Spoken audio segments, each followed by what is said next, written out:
Hello guys! Busy na po ba ang lahat? Tulad ko, gumagawa nga po pala ako ng maha. Alam nyo na, basta ganyan, maha yan. So, ayan nga po, ayan. Kunting mikos-mikos na lang. Nilagay ko na nga po yung cornstarch. 2 cups ang aking cornstarch. Tapos, isang latang condensed at isang latang ibap.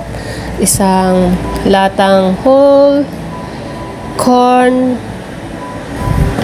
and 1 can cream corn, and syempre may cheese, and naglagay nga po pala ako dyan ng Nestle cream. Ayan, bago. So ayan na nga po, pinapalamig ko na.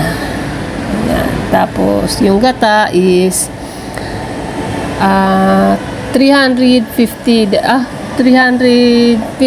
ml, dalawang 300 ml yung coconut milk ko. So ayan nga, napakasarap. At yung asukal ko ay tansya lang. Siguro lang 1/4 na asukal, 1/4 cups. Kaunti lang linagay ko dyan, pero napakatamis na, napakasarap. Tamang-tama lang timpla para sa akin ngayon. Sarap. So, ayun lang guys.